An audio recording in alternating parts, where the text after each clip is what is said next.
A dinner on Zarnak Prime. Jace Morgan stepped off the shuttle and looked around.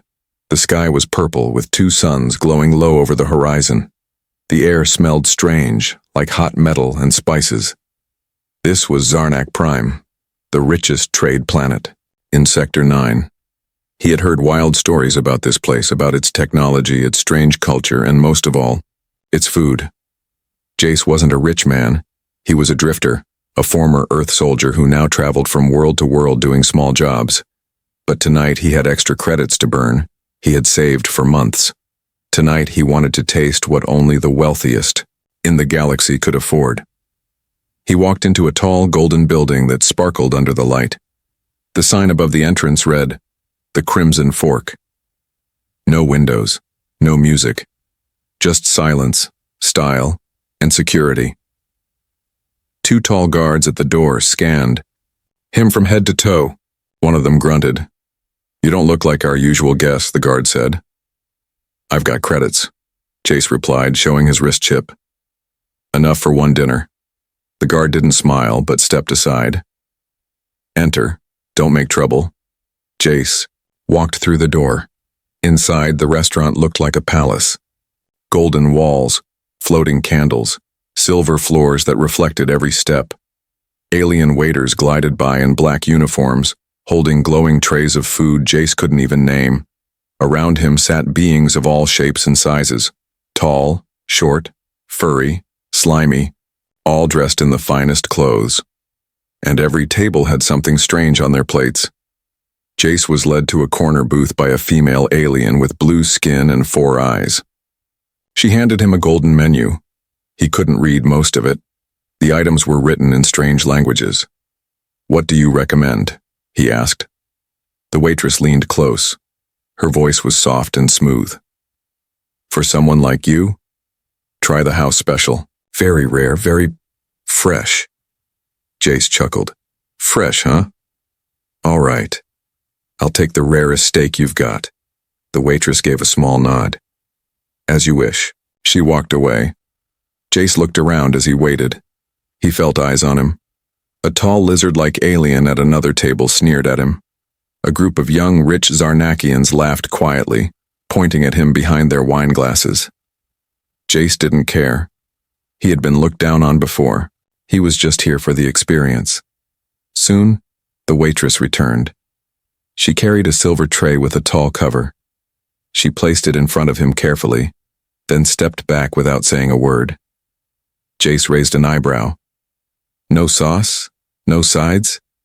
The waitress only smiled. He lifted the lid and froze. It wasn't steak. It was a girl, an alien girl, maybe his age, lying curled up on the plate. Her skin was soft purple, glowing slightly. Her hair was silver, tangled and messy. Her arms were tied gently with silk cords. Her eyes were closed. She looked like she was sleeping or passed out. Jace blinked, not sure what he was seeing. Then she opened her eyes. They were bright violet, wide with fear. She whispered something, too quiet to hear. Jace looked up. Around him the room was silent. Everyone stared at him now. Some smiled. Some raised glasses in his direction. Was this normal? The waitress returned. "Rare enough?" she asked, tilting her head. Jace stood up. "What the hell is this?" "She is the dish," the waitress said calmly. "You asked for the rarest steak. She's the last of her kind." "You can't be serious, perfectly serious. You are the buyer. She is yours now." Jace looked at the girl again. Her body trembled. She was still whispering. One word, again and again. He leaned closer. "What are you saying?" "Help. Help. Help." Jace's blood turned cold. He looked at the waitress. "I'm not eating anyone. Let her go." "That would break the rules," the waitress replied. "You cannot refuse what has been prepared. Others are waiting for their turn." Jace backed away. "You people are sick." Suddenly, 2 guards stepped in from the side. "If you don't wish to dine," one said, "then please step outside." Quietly. Jace looked at the girl. Her eyes locked onto his. She was pleading. She was alive. And scared. He clenched his fists. He couldn't leave her here, he wouldn't. Then he whispered to her, "Don't move. I'm getting you out." The guard stepped closer. The restaurant watched. And Jace Morgan made his decision. She was still breathing. The guards moved in slowly, heavy boots echoing on the silver floor. Jace felt his heart pounding, his mind racing. He had been in tight spots before, but never one this strange, this wrong. The girl on the silver plate was still breathing. Her violet eyes were locked on him, wide with fear. Her lips moved again. "Help. Help." It wasn't loud. It wasn't even strong. But it was real. It was human enough. The waitress stood calmly beside the table, hands folded. "Sir, please cooperate. You are disturbing the other guests." Jace looked around. No one seemed shocked. No one was panicking. They were just waiting, watching, as if this happened every night. He bent down close to the girl. Her wrists were bound by silk cords, but they were loose. He gently touched her arm. Warm, alive. She flinched but didn't pull away. "What's your name?" he whispered. She didn't answer. Maybe she couldn't. He stood back up and faced the guards. "I'm not eating her," Jay said. The taller guard stepped forward. "Then you forfeit the meal, and you leave." "I'm not leaving without her." Now the mood shifted. The air turned colder. "Then you are a thief," the second guard growled. The guests gasped, but with excitement, not fear.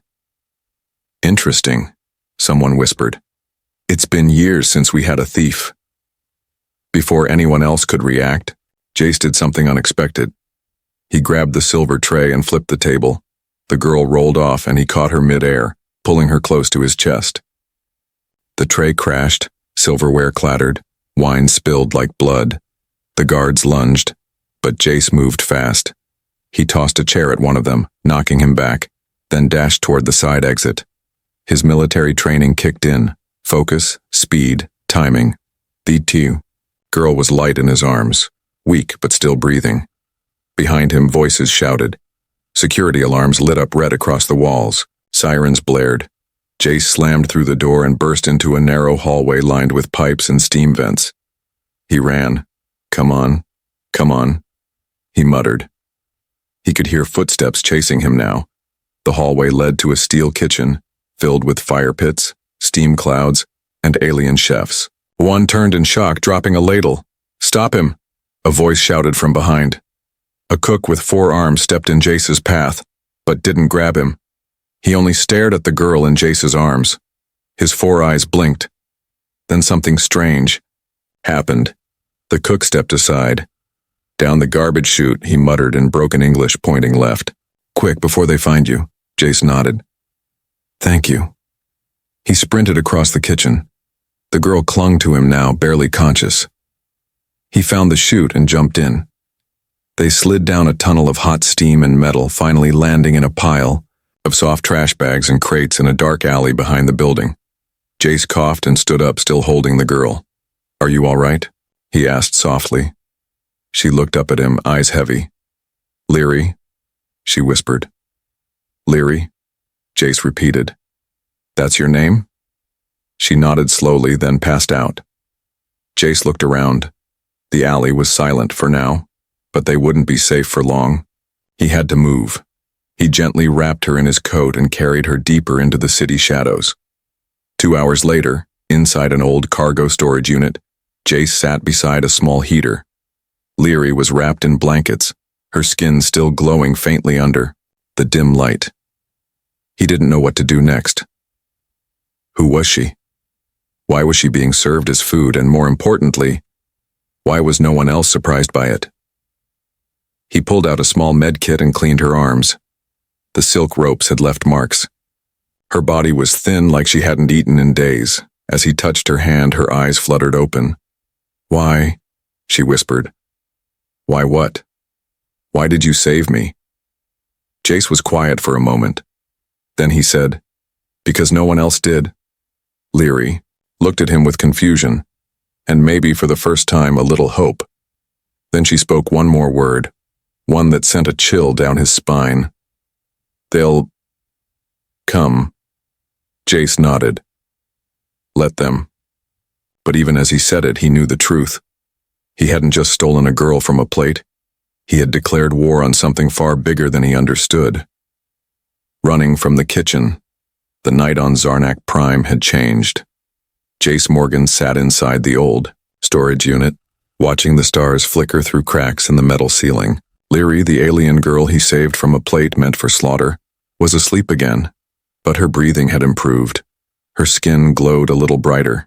He didn't know what species she was. He didn't know why they wanted her eaten like food, but he knew one thing for sure. They wouldn't stop looking, and they'd find him soon. Suddenly he heard something outside. A soft hum. A whirring sound. Then, a click. Jace reached for his laser knife. The door creaked open. He moved fast, knife raised, ready to fight. But it wasn't a guard. It was the same four-armed cook from the restaurant kitchen. "You're lucky," the cook said. "They're scanning every building on this block. You have 10 minutes. Jace narrowed his eyes. "Why are you helping me?" The cook didn't answer right away. He walked inside slowly and looked at Leary. "I thought her kind was gone," he whispered. "But she's real, and that makes her dangerous." "Dangerous?" Jace asked. "Not to you, but to them, to the people who run that place." The cook pulled a small chip from his coat. "This is a map. Secret tunnels under the city. One of them leads to the off-world docks. Get there. Get off this planet." Jace took the chip and nodded. "Thank you." The cook turned to leave, but paused. "If they catch you, I never helped. Understand?" Jace smiled slightly. "You've never seen me." The cook vanished into the shadows. Jace woke Leary gently. "Time to go," he said. She blinked, confused, weak. "Where?" "Home," he lied. "Somewhere safe." He helped her up, and they slipped into the night once again. The tunnels were dark and cold. Jace moved quietly, guiding Larry through tight metal corridors lit only by flickering green lights. The air smelled like oil and rust. Rats with 6 legs skittered along the walls. Somewhere above them, sirens still echoed. At one corner, they passed a group of alien children huddled in blankets. No one spoke. Everyone in these tunnels knew the rules. Don't ask, don't tell, keep moving. Leary stumbled once. Jace caught her. "You okay?" She nodded, but her body said otherwise. Jace took out a protein bar from his jacket. "Here, eat this." Leary took a bite. Her eyes widened. This is food?" "Not great food. But yeah." She smiled faintly. "Better than being food." They both laughed, but only for a second. The laughter died when they heard heavy boots above them, then a metallic hiss. Jace looked up. One of the tunnel grates slid open. A black snake-like probe dropped through, scanning with a red light. "Run," Jace whispered. They sprinted through the tunnels, water splashing under their feet. Behind them, the probe gave chase. Its laser, eye flashing, they took sharp turns, ducked under pipes, climbed over old crates. Larry began to slow down. Jace grabbed her hand. "Just a little more." He turned a corner and crashed into something solid. A wall? No. A man. A tall figure in red armor stood there. His face was hidden behind a silver helmet. "You picked the wrong girl," the voice boomed. Jace raised his knife. "Back off." The armored man didn't flinch. "You don't know who she is, do you? She's someone who deserves to live. She's someone who can start a war." Before the man could attack, a sudden flash exploded behind him. A second later, he dropped to the ground, stunned. Jace turned. A small robot, hovering in the air, lowered its blaster. A voice came from its speaker. "Hurry, I've disabled him for 60 seconds. Use Tunnel Gate 6, now." Jace grabbed Larry, nodded to the drone, and ran toward the next gate. They reached the surface. Outside, the night wind was sharp, and the city lights flickered like stars. In the distance, Jace saw it, the off-world docking station. Massive ships were parked on high platforms, lights blinking. Guards stood near entrances scanning IDs, but they didn't see him yet. Jace ducked behind a cargo truck, breathing hard. "We're close." Leary held his hand tightly. "Why are you doing this?" He looked at her, serious. "Because someone should." She looked back at him, unsure. "They called me a healer, but also a weapon. What does that mean?" "I don't know, but I think I'm the reason my planet was destroyed." Jace didn't speak. He just stared at her. Before he could respond, a loud alarm went off behind them. Someone had found the stunned guard. They were coming again. Jace turned to Larry. "Run. No matter what happens, run to that ship." She nodded. Then they ran. Together. The secret inside her blood. Jace slammed his hand against the side of the cargo ship's door. It hissed open. He pushed Larry inside and dove in after her. The moment they were in, the ship's AI scanned them. Red, light crossing their faces. "Unauthorized passengers," the robotic voice said. "Please provide access code or prepare for ejection." Jace reached into his jacket and pulled out a stolen pilot's chip. "Override code 90907 Zeta." The system paused. "Override accepted. Welcome aboard." The door sealed shut. Outside, footsteps thundered past. Guards yelling, sirens screaming. Inside, silence. The ship hummed to life. Jace leaned against the wall, out of breath. Leary slumped beside him, shaking. "We made it," he said, though his voice didn't sound sure. The cargo ship lifted into the sky. Hours passed. They stayed hidden in a small maintenance room near the engine bay. The ship was on autopilot, headed for a mining moon in neutral space, far from Zarnak Prime. Jace sat beside Leary, who now lay wrapped in a thermal blanket. She was getting weaker again. Her skin was pale purple now. Her glow was fading. He gently brushed a strand of silver hair from her face.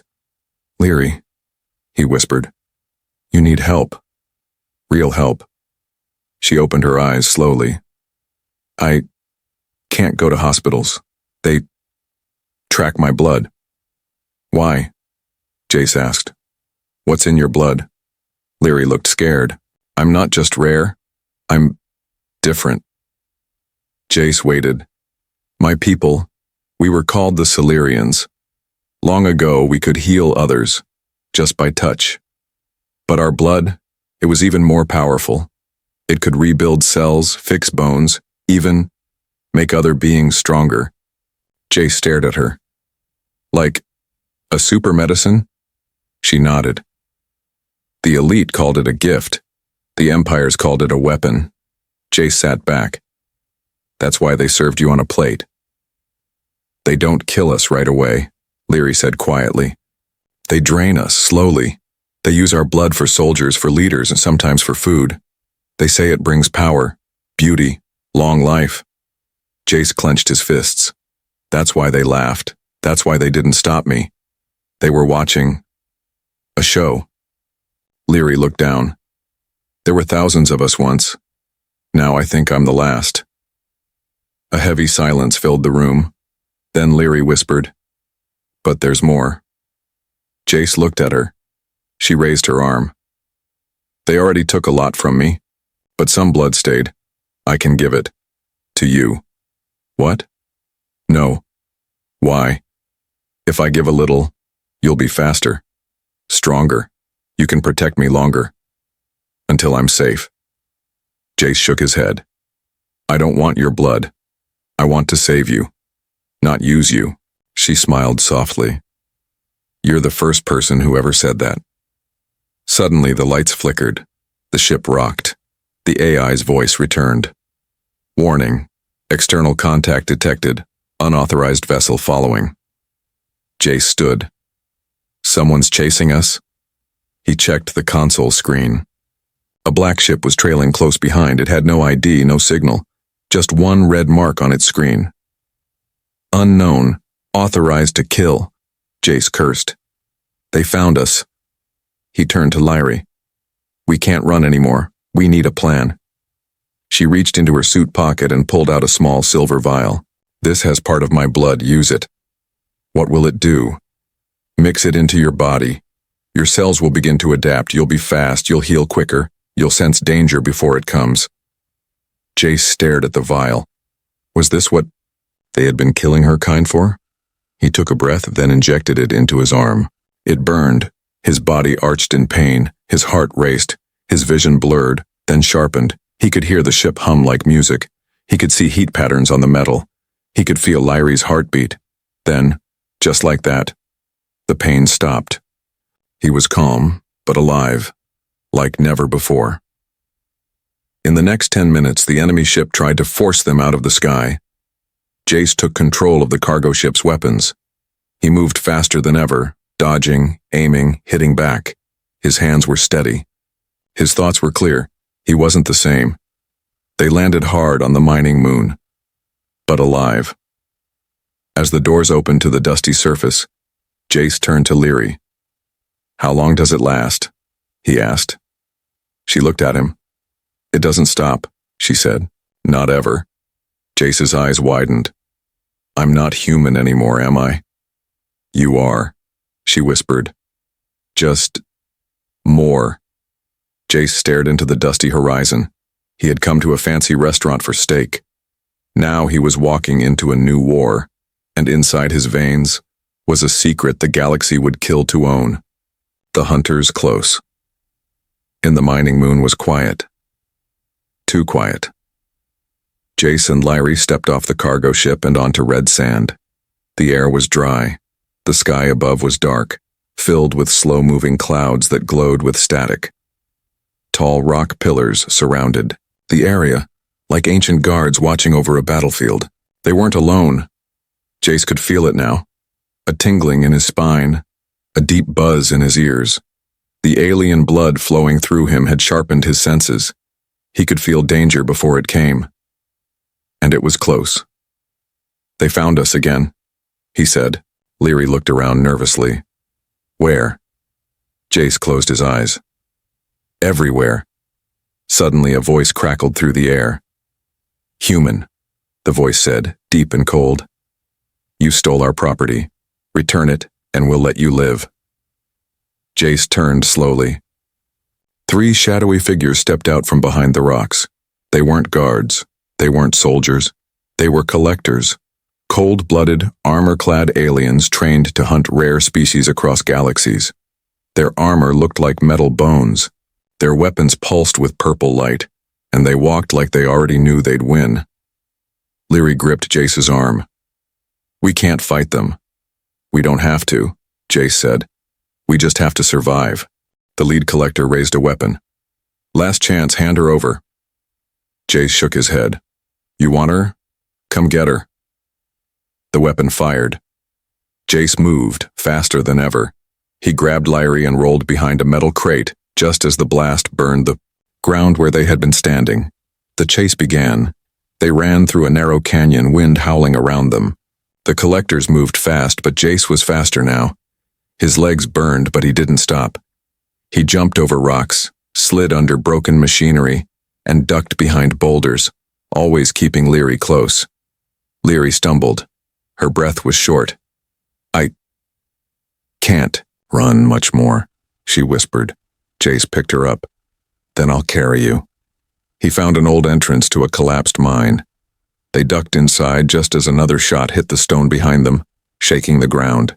Inside the mine, it was dark and cold. The walls were made of ancient steel and red crystals. Jace found an old ladder and climbed down with Lyrie in his arms. I used to hate caves, he said, trying to smile. Too quiet. Too many shadows. Lyrie rested her head on his shoulder. Now I think they're better than restaurants. They reached the bottom and hid behind an old mining cart. Jace listened. Footsteps echoed above. The collectors were searching. He turned to Lyrie. How do we stop them? We can't, she said. Not like this.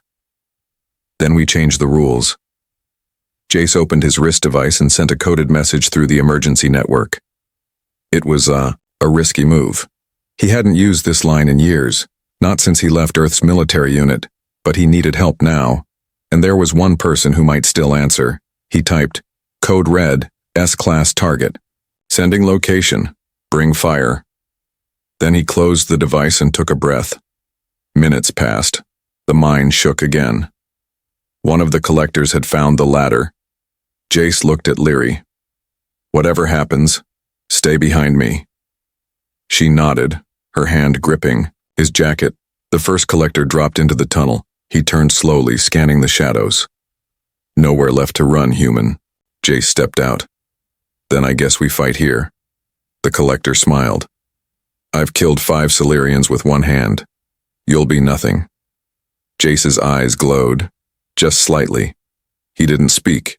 He just moved. He punched the wall beside him.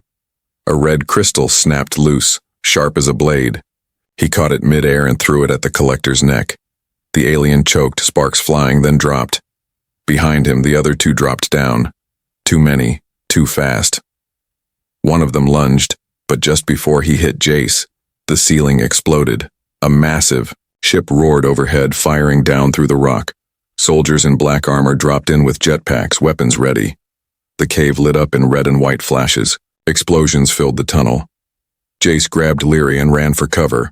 One of the soldiers landed beside him, lifted his visor. "You called Morgan?" Jace blinked. It was Commander Raina Vale, his old squad leader. "You still alive?" She smirked. "Barely," he said. She looked at Leary. "Is that her?" "Yes. And she's not a weapon. She's a person." Raina nodded. "Then let's get her out alive." 10 minutes later, the cave was silent again. The collectors were gone. Jace, Leary, and the team stood on the surface, watching the dust settle. Raina turned to Jace. "You know they won't stop." "I know," he said. "What's your plan?" He looked at Leary, then up at the stars. "We take the fight to them." Becoming something else. Jace stood in front of the mirror inside the starship's medbay. He didn't recognize the man staring back at him. His skin was still human, but there was something different now. His eyes had a faint, violet glow. His veins shimmered in the light. His heartbeat was faster, his mind sharper. He wasn't sick, he wasn't dying, but he also wasn't just human anymore. He flexed his hand. His strength had doubled. His senses were wide open. He could hear every whisper, every breath, every beep of the ship. The Silurian blood had changed him. He felt like a weapon, and he hated it. Behind him, the door opened. Leary walked in slowly, wrapped in a blanket. Her skin was glowing brighter now, her strength returning little by little, but her eyes were sad. "You feel it now, don't you?" she said. Jace nodded. "It's like I'm awake for the first time, but also like something else is waking up inside me." Leary stepped closer. "That's how it begins." "I feel strong," Jace said, "but I don't feel like me." Leary sat beside him. "My people called it the shift. Your body changes first, then your heart. If you lose balance, you forget who you are. Has anyone survived the full change?" "No human has ever tried." Jace looked down at his hands. "Then I'll be the first."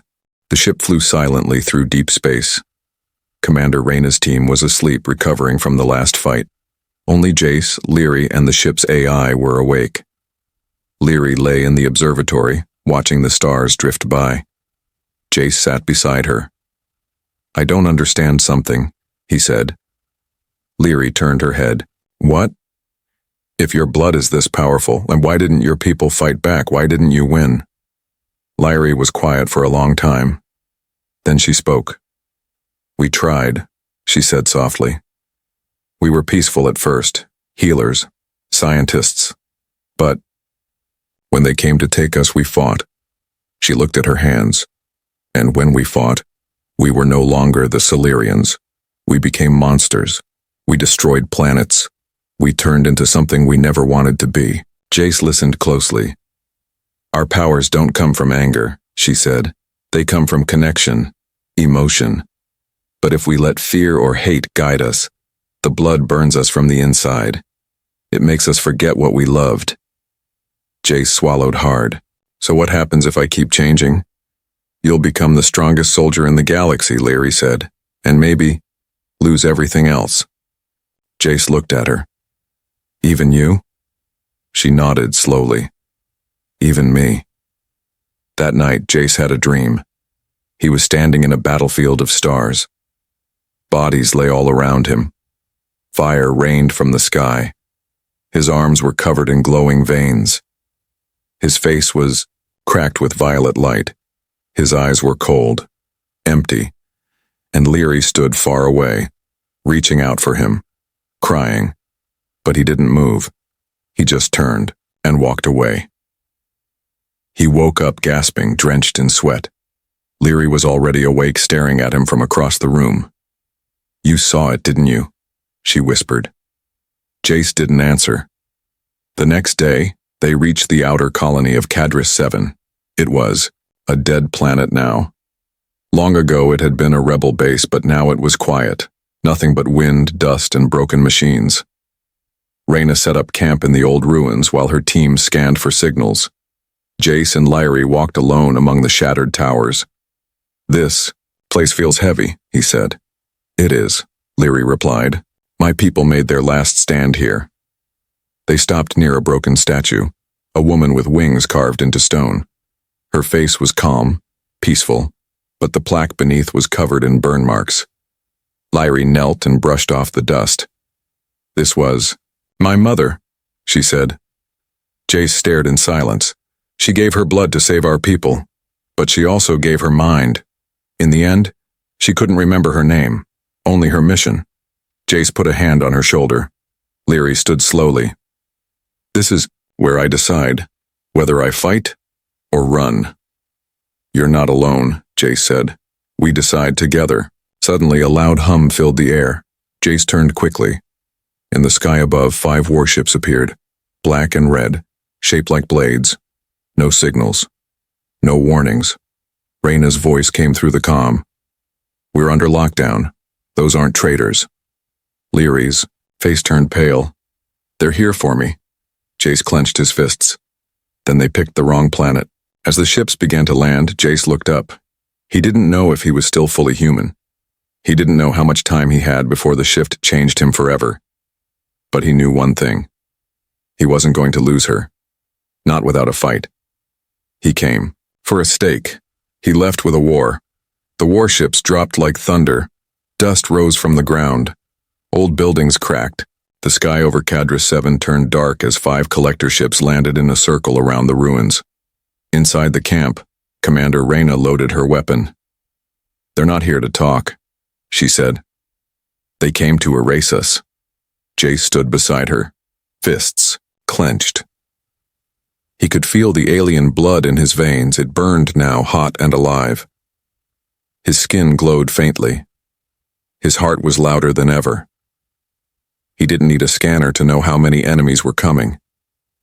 He could feel them, dozens, hundreds, and they all wanted Leary. She stood beside him, calm, silent. I can face them, she said. If I go alone, maybe they'll let you go. No, Jace said. You're not a sacrifice. You're a person. Leary looked into his eyes. Then what do we do? Jace stepped forward toward the ruined tower at the center of the base. We show them what happens when they pick the wrong dinner. The first wave came fast. Collectors in red armor rushed the camp, firing, purple plasma from heavy rifles, but Jace was faster. His body moved like lightning. He dodged bullets, slammed through walls, and hit harder than any human had a right to. Reyna's team followed him into the storm. They had seen him fight before, but never like this. He wasn't a soldier anymore. He was a force. Leary stayed inside the tower, eyes closed, hands glowing. She was doing something new, different. Reaching out, she wasn't calling for help. She was broadcasting.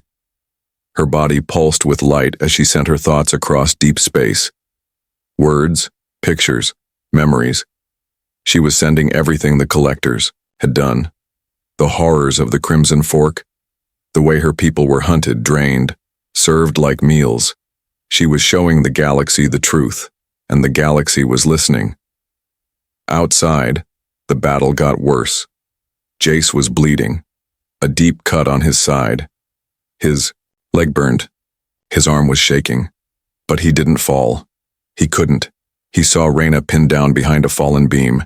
He ran through fire to pull her free. Her armor was cracked, face bruised. "You're insane," she coughed. Jace smiled. "Maybe." They looked. Up, the Collector General was arriving now, stepping off his ship twice the size of the others. His armor was silver, and in his hand was a long staff made of black bone. "You are not welcome here," the general said in a deep, cruel voice. "And you shouldn't serve girls on plates," Jace snapped back. The general charged. Their weapons clashed, staff against fists, power against power. Each hit shook the ground. Jace's skin cracked with violet light. His eyes glowed like stars. He was breaking. But he was winning, until the general stabbed his staff straight through Jace's chest. Jace gasped. Blood ran down his chest. He dropped to his knees. Leary screamed from inside the tower. The general turned, walking toward her. "It's over," he said. "The last Silurian dies now."